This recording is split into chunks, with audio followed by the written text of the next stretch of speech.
감사드립니다. 영원한 은혜와 생명과 축복을 생명을 우리에게 영원히 베풀어 주시기를 기뻐하시고 한없이 원하신 하나님 만극한 그 사랑을 깊이 온전히 깨닫게 하사 우리도 마음 다해 목숨 다해 하나님 주시고자 하는 그 축복과 생명을 받게 하시고 누리게 하시고 전하게 하여 주옵소서. 하나님의 구원이 하나님의 그 한없는 구원의 축복이 우리의 피가 되고 뼈가 되고 살이 되게 하여 주옵소서. 그래서 무의식 중에서도 하나님의 구원을 감격하며 감사하며 기뻐하며 함께하신 주님과 온전히 동행하는 우리의 삶이 되게 하여 주옵소서. 이런 삶을 방해하는 우리의 모든 육체의 소욕과 우리의 죄성을 십자가에 완전히 못 박으시고 이를 방해하는 모든 악한 영들 악의 세력을 예수님으로 완전히 끊으시고 우리에게서 영원히 제거하여 주옵소서. 영원히 저들을 결박하여 주옵소서. 감사합니다. 하나님 내 입을 넓게 열라 내가 채우리라 하신 하나님 우리가 하나님을 찾을 때마다 우리의 믿음의 큰 입을 열어 하나님의 은혜를 갈망하고 사랑을 갈망하고 또 마음껏 믿음으로 기도함으로 우리 인생의 시간이 한없는 복이 되게 하여 주옵소서. 간절히 바라오며 예수님의 이름 받들어 기도하옵나이다. 아멘. 할렐루야. 예수님의 이름으로 환영하고 축복합니다. 아멘 안 하시는데 아멘 하신 분만 받을 것 같아요. 그렇게 받기를 주님으로 축복합니다. 아멘. 받기를 바랍니다. 아멘. 주일 혹시 설교 오전 예배 제목 기억하십니까? 금요 기도회는 다 복습 시간입니다. 제목이 뭐였습니까? 많이 나온 것 보니까 훈련이 많이 됐습니다. 속건제의 축복을 누려야 5대 제사를 통해서 예배에 대해서 배웠죠. 5대 제사는 예배와 삶의 예배를 우리에게 알려주는 중요한 제사이죠. 마지막 우리가 5번째 속건제의 축복에 대해서 함께 말씀을 우리가 받았습니다. 속건제의 축복, 첫 번째는 우리의 영원한 속건제 대신 예수 믿어 영생과 영원한 축복을 얻으라는 것이죠. 여러분, 우리 머리털 하나까지도 우리 것 하나도 없어요. 다 하나님의 것이었죠. 그런데 우리가 철저하게 내 것인 것처럼 하나님의 선물을 철저하게 시간도 내 것, 내 재능도 내 것, 돈도 내 것, 죄를 얼마나 많이 지었는지 몰라요. 그런 우리들을 위해서 우리 예수님께서 우리의 속건제가 되셨죠. 속건제는 배상의 의미가 담겨있는 그런 제사라고 했죠. 배상.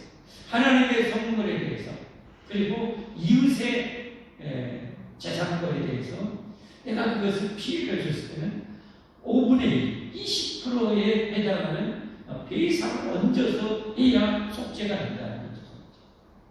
근데 우리는 그야말로 엄청난 하나님의 축복을 다 우리 것으로 삼았어요.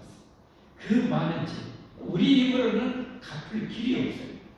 그런데 하나님의 아들이 오셔서 우주의 창조주가 오셔서 우리를 위한 속건제를 드리신 거예요.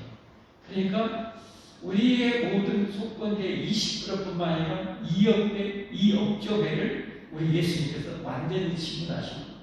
그래서 우리의 구원은 너무도 분명하고 확실하게 영원하게 이루어졌다는 사실을 믿으시길 바랍니다. 아멘. 그래서 이 속건제의 축복을 우리는 누려야 돼요. 정말 감사하면서 누려야 돼요. 두 번째 속건제의 축복이 뭔가? 우리가 이제 그렇게 예수님 믿고 나서 신앙생활하는데 하나님의 선물을 또 이웃의 것을 그렇게 도둑질했거나 재산권을 침해했거나 하나님의 선물을 우리가 취했거나 하나님의 선물을 11조나 첫 예물이나 이웃에 대한 그 거지 예물도 되겠죠. 그런 것을 우리가 해쳤을 때는 5분의 1을 더해서 하나님께 하나님의 속죄를 해야 용서가 된다고 그랬죠. 그렇게 온전하게 속건제를 드리면 말라기서에 뭐라고 말했어요? 그렇게 드리지 않은 것은 하나님과 관계가 멀어집니다. 내게 돌아오라고 그랬어요. 어떻게 돌아갑니까? 내가 도둑질했다. 그거 회개하고 온전한 속건제를 드려라. 온전한 시베이를 드려라. 그러면 그래서 나를 시험해보라. 내가 하늘을 열고 너에게 쌓을 것이 없도록 붙지 않냐는 보라. 그랬어요. 너희 삶이 복되어짐으로 불신자들이 너희를 다 아름답다라고 칭송하게 내가 만들어줄게. 그렇지 않아요? 그러니까 우리는 믿는 자들이 이런 복을 누려야 돼요. 기독교 역사상 그렇게 온전하게 드림으로 복음이 들어가는 나라들마다 번영의 그 복을 인류 역사상 누리게 됐잖아요. 우리는 이 복을 누려야 돼요. 충분하게 누려야 돼요. 온전하게 하나님의 선물을 드리십시오. 이웃의 것을 손대지도 마시고 철저하게 드림으로 하나님이 쌓을 것이 없도록 붙는 축복을 누리시기를 예수님을 축복합니다. 자손 대대로 누리시기를 축복합니다. 세 번째 속건제의 축복. 그 메시지 담겨있는 축복이죠. 20% 남의 것, 하나님의 선물의 것을 건드리면 20% 내가 근사하게 하다. 이 말은 뭔 말이에요? 내가 그렇게 남의 것, 하나님의 것을 도둑질을 절대 소멸하는 사실이죠. 20% 더해야 용서가 돼요. 안 그러면 용서가 안 돼. 그러면 어떻게 해요? 내가 하나님의 것, 남의 것 해줬으면 20% 더해야 용서 받으니까 남의 것 건드린 것, 하나님 것 건드린 것 절대 손해예요. 절대 손해. 그러니까 한마디로 하나님의 것 이웃에게 쓰는 일을 가면서도 내가 그 유혹을 이겨내야 된다는 거예요. 이겨내야 된다. 그렇지 않으면 절대 손해, 절대 손해. 여러분 하나님의 것, 이웃의 것이 황금이 쌓여있어도 여러분 쳐다보지 마세요. 쳐다보지 말고 경찰서에 갖다 주세요. 그러면 10% 여러분 보너스가 있어요. 그러나 그걸 내 것으로 삼으면 하나님께 용서받으려면 거기 20%를 내가 더해가지고 하나님께 그 사람한테 갚아주고 하나님께 속건제를 흠없는 양을 드려야 내가 용서가 됩니까? 절대 건드릴 생각을 말라. 이게 속건제에 담겨있는 축복의 의미죠. 네 번째 속건제의 축복의 의미는 뭡니까? 그렇게 혹시 내가 죄를 지었다면 철저하게 회개하라는 거예요. 20%를 더하라는 건 뭐예요? 그냥 번정치 회개가 아니라 정말 뼈를 깎는 회개를 해야 되는 거예요. 얼마나 아파요, 여러분. 내가 예를 들면 1억을 내가 하나님을 짓고 이웃에 되면 2천만 원 줘야 돼요. 2천만 원 적은 돈. 10억이라면 2억을 더 줘야 돼요. 와, 이러면 하늘이 무너지는 거예요. 그런 것처럼 내가 20%를 생각하면서 이 죄에 대해서 정말 일어나면서 회개해야 돼요. 회개가 깊을수록 다음에 그런 유혹 앞에 넘어질 확률이 적습니다. 그러나 건성건성 회개한 사람, 대충 회개한 사람은 금방 또 그 짓을 합니다. 또 그 짓을 합니다. 그래서 뒤지게 하는 데 떨어지고 대가리 터지게 떨어지고 다리 부러지고 또 난장을 해야 됩니다. 여러분 그런 어리석음을 왜요? 그런 내가 불행을 안 당하려면 회개할 때 진짜 깊이 회개할 수 있는 그런 은혜가 있기를 예수님을 축복합니다. 축복합니다. 삭개오가 진짜 속건제를 제대로 이룬 사람 아닙니까? 돈밖에 몰랐던 사람, 돈이라고 환장한 사람, 수단 방법 안 가지고 자국민에게 매국노라는 그런 칙을 받고 법정에 증인의 자격도 없는 그런 세리장까지 했던 사람이에요. 예수님 만나고 주여 내 재산 절반 가난한 자에게 다 나눠주겠습니다. 그 부자가, 그 어마어마한 부자가 절반을 나눠줍니다. 진짜 되게 제대로 하는 거죠. 그리고 혹시 토색한 것 있으면 4배 갚겠습니다. 예수님 바로 오늘 구원이 이 집에 이르렀다. 오늘 구원이. 근데 그 내용 앞서서 어떤 의미심장한 일이 있습니까? 한 부자가, 엄청난 부자가 예수님 어떻게 해야 영생을 얻을 수 있습니까? 하고 여기 계명을 지키고 다 했는데요. 진짜 그러면 진짜 했어? 그러면 네 재산 다 팔아서 가난 데에 나가지고 나타나 그 영생을 얻을 거야.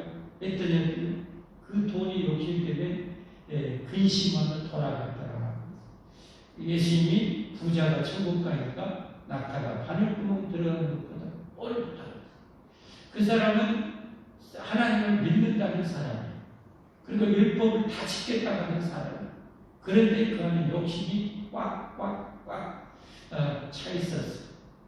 그걸 회개하지 않고 회개한 척 겉에 기름칠만 하고 속에는 욕심이 가득해요. 근데 삭개오는 어떻게 해요? 예수님이 그렇게 하라고도 안 했어요. 영접도 안 했어요. 예수님의 은혜, 이 태양보다도 어마어마하신 이분이 내 집에 들어왔다. 이 한 가지 은혜만으로 자신의 그 죄악을 완전히 둘러 쪼개서 죄악을 다 회개하는 거죠. 이게 속건이죠. 제일 반대 욕심 설명 제목 기억하십니까?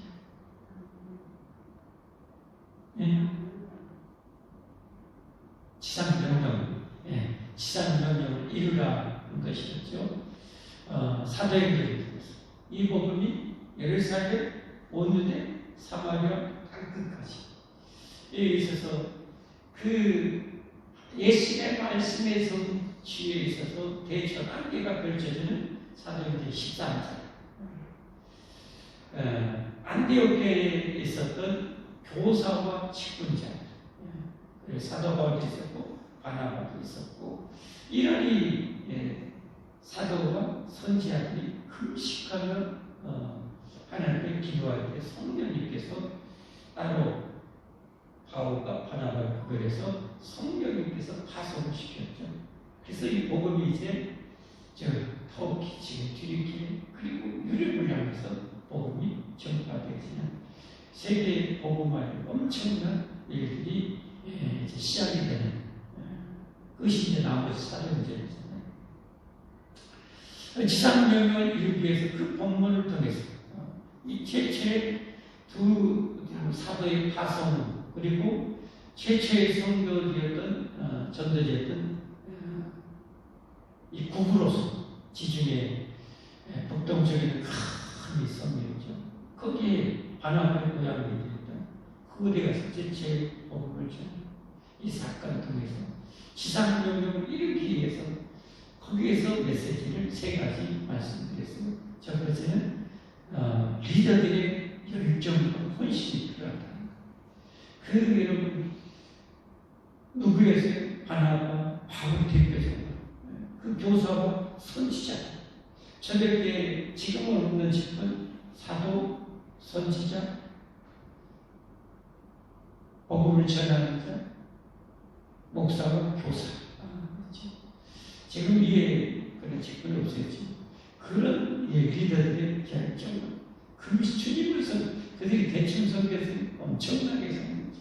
근데 금식기도까지 하면서 이렇게 헌신하는 그런 엄청난 모습. 여러분, 이 복음 전파에서 여러분 금식해 보셨습니까? 영혼 구원을 위해서 여러분 금식해 보셨습니까? 영혼 구원을 위해서 여러분 얼마나 기도하고 계십니까?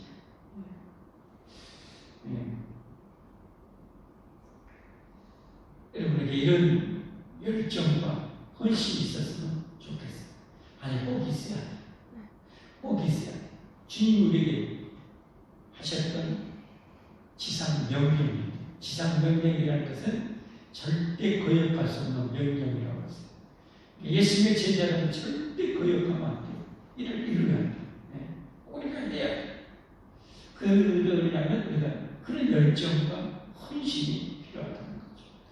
두 번째는 성령님께 민감합니다. 성령님께 민감. 성령님이 여러분 저 어디 가서 꼭 구경 가지 않으셨어요.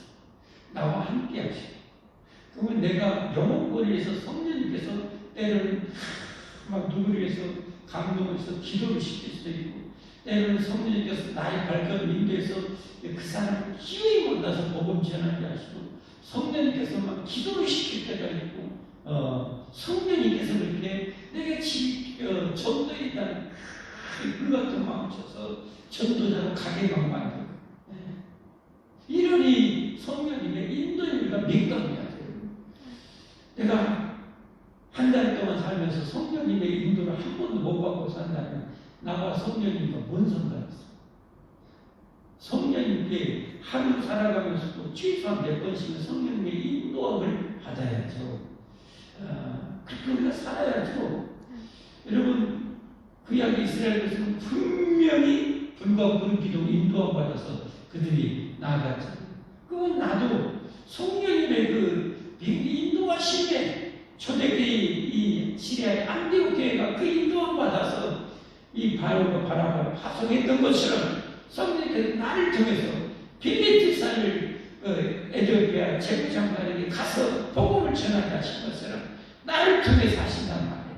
그 성령님을 우리가 민감해야 성령님께 드려서 쓰임받을 수 있는 거죠. 지상명령을 이루어낼 수가 있는 거죠. 그래서 우리 수요일날 교사들, 교사 아닌 분도 네 분이 학교 앞에서 전도하고 계십니다. 손 발발 내려들고 왔는데, 오늘 또 제 아내가 성령님이 또 감동으로 그 자리에 전도자에 가서 솜새인제 사가지고 경과에 사가지고 이렇게 넣어가지고 50봉지 이렇게 나눠드리면서 제 아내가 이렇게 전도했어요. 성령님께서 이렇게 시키니까 감동하시니까 우리 하는 거죠. 우리 성령님을 이렇게 이끌림 받아서 살아야 돼요. 세 번째 지상명령을 이루기 위해서는 어떻게 해야 돼요? 세 번째 어떻게 해야 돼요? 대충 맞는 것 같아요. 자세히는 못 드리는데 제가 이 공군 전투기 정비사 중사진에서 그 시끄러운 전투기 옆에서 이렇게 한 4년 있다가 기가 좀 먹었어요. 잘 못 들어요. 여러분, 그래서 오해하지 마세요. 제가 혹시 잘 못 따라고 막 불렀는데 미친 척하고 저 목사가 간다 이렇게 생각하지 마시고, 여러분 전투기 소리, 날아가는 소리 알죠? 그 옆에 그 전투기 옆에서 때고 처음에는 완전 공황장애 왕국 같은 이불만 안에서 처음 이제 엔진 점검하는데 막 그걸 이제 4년 동안 거치고 테스트 셀이라고 해서 거기서 풀파워 칩을 100% 그냥 앞서 번호까지 넣어가지고 처음에 완전 정신 나가지고 나중에 거기서 졸고 있습니다. 그렇게 둔감해져. 그러니 여러분 전화 소리가 제대로 들리겠어요. 얘기하는 소리가 제대로 들리겠어요. 가끔 그래서 여러분 제가 목사가 미친 척한다 하지 말고 이해를 해주세요. 감으로 들으니까 맞는 것 같아요. 우리가 지상명령을 이루기 위해서는 여러분 원수마귀의 절대적인 방해가 있어요. 원수마귀가 여러분 꽃잎 뿌려놓지 않아요. 가시, 엉겅퀴 수많은 장면에서 복음 못자리가 막아요. 구걸로 선정가서 복음 전도할 때 여러분 그 마술사라는 마술사가 그 총들에게 복음 전도할 때 다 가로막잖아요. 이 사도 바울이 깨끗깨끗하게 시원한 걸 걸어서 저녁 복음제에서 그 총들이 예수님 이렇게 되잖아요. 그러니까 복음 전도할 때 여러분 방해가 있어요. 반드시 이제 그걸 뛰어넘기를 바랍니다.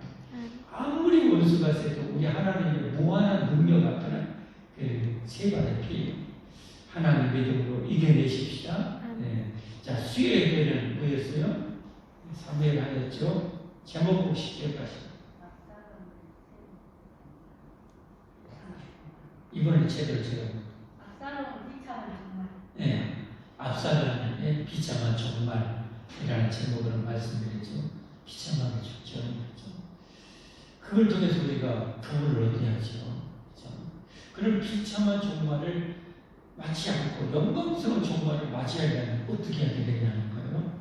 그 본문을 되게 세 가지 찾아가 말씀 제가 드렸어요. 첫째는 뭐였어요? 네? 네. 피 흘리기까지 죄와 싸우자는 거. 그 비극이 시작은 아버지 다윗으로부터 시작했고, 압살롬도 그런 인간적으로 아버지를 죽이려고 했고, 하나님의 나라를 대적해서 신령적으로 하나님을 대적하는 정말 극악무도한 죄를 졌다. 거기까지 죄가 자랄 정도가 됐으니 이 압살롬의 평소의 죄에 대해서 어떻게 생각하겠어요? 이 여러분 죄를 가볍게 생각하면 망해요. 죄에 대해서 이를 갈아야 돼. 이를 갈아야 돼. 피 흘리기까지 싸우라고 히브리서 12장 4절에 우리에게 말씀하셨잖아요. 그래서 여러분 죄를 절대 가볍게 생각하면 안 됩니다. 죄와 싸워 이겨야 영광스러운 종말이 우리 앞에 펼쳐지게 될 줄 믿습니다. 영광스러운 내일이 펼쳐질 줄 믿습니다. 두 번째, 그렇게 비극적인 압살롬과 같은 종말이 아니라 영광스러운 종말을 맞이하는 두 번째 뭐라고 했어요? 네, 신앙 성숙이죠. 아우 권사님 복습을 아주 잘하셨어요. 제가 물어보잖아요. 잘하셨어요. 그렇게 하신 거다고 이렇게 답변을 하신 거다고 전혀 멍 때리고 온 거다고는 하늘과 땅 차이겠죠. 내 것이 되잖아요. 복습하면 내 것이 되잖아요. 두 번 신앙 성숙에 힘쓰라. 그 대목에서 압살롬이 비극적인 종말을 맞는 데서 정말 잊혀지지 않는 모습이지요. 그 치렁치렁 그 매력이 넘치는 머리카락이 상술이 나에 걸려서 그것 때문에 압살롬 요압왕에게 단창에 3번이나 심장을 찔리고 죽임을 당하게 되죠. 남보다 9배나 무거운 머리카락 평균 그 매력이 넘치. 그러니까 이 압살롬이나 인간은 겉화량 치자는 그렇게 지성을 다하는데 신앙, 기도생활, 말씀생활, 예배생활은 직불도 안 하는 거지. 만약에 반대로 그 인간적인 매력이나 인간적인 그런 아름다움을 가꾸는 것처럼 신앙생활에 힘썼다면, 그렇게 힘썼다면 정말 깨어서 새벽기도 우리 하신 분들은 비가 오나 눈이 오나 새벽기도하고 이크면 기도에 나오고 달마다 말씀 먹고 열심히 전하기에 진려가고 신앙생활에 있었다면 압살롬이 얼마나 그것도 멋있었지.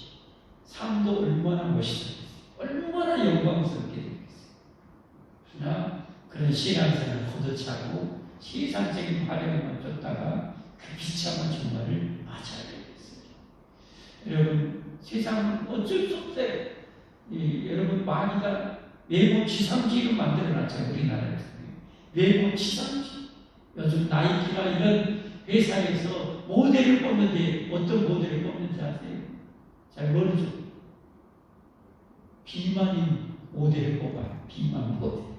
여러분 못 들으신 분이 모르는 분도 있을지 모르는데 비만 모델. 왜냐하면 미국이나 저런 이 잘 사는 나라에 비만, 초고도 비만이 30% 이상이다 그랬죠.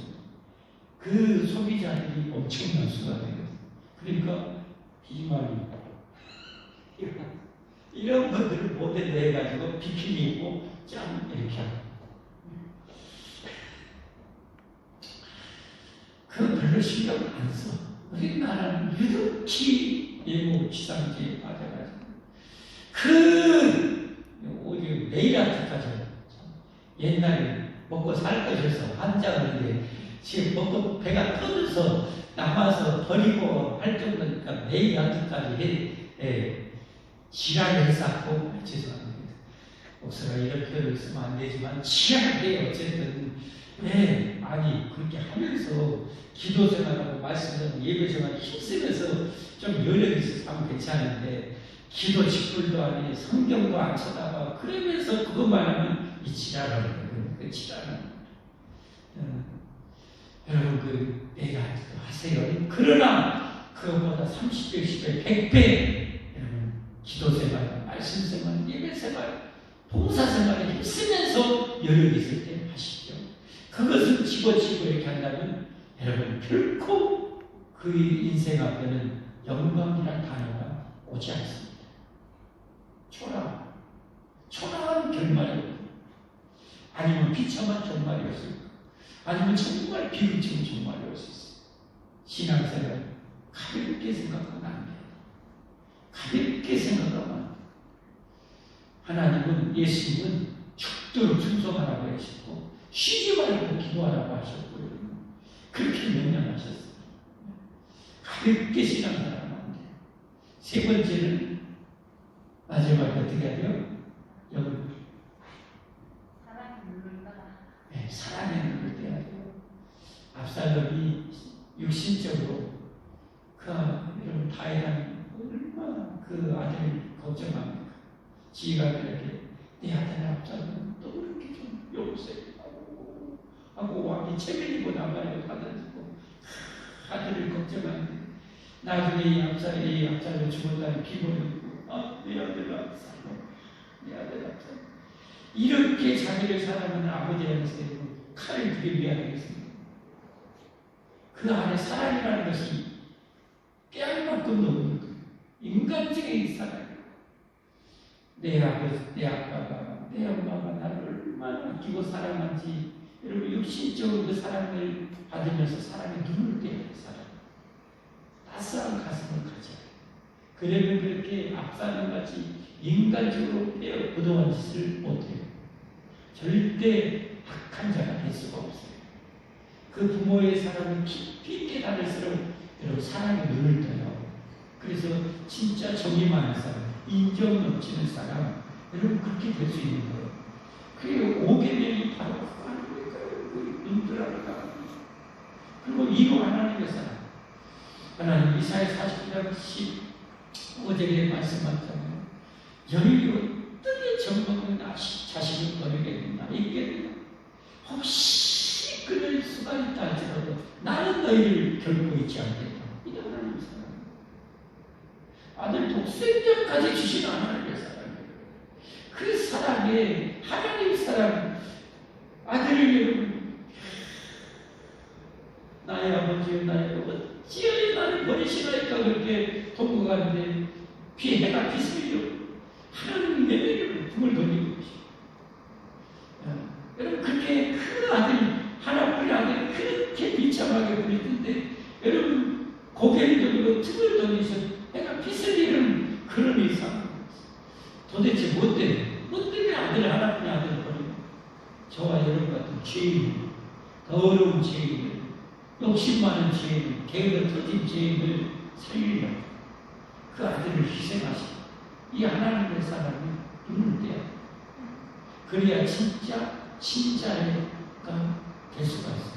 진짜 신앙의 길을 열 수가 있는 거예요. 그런 사람이 없는 사람은 전도고 나가고 관심도 없고 영혼 사람도 관심도 없고 여러분 성도 사람도 관심도 없고 교회 누가 오거나 가거나 관심도 없어요.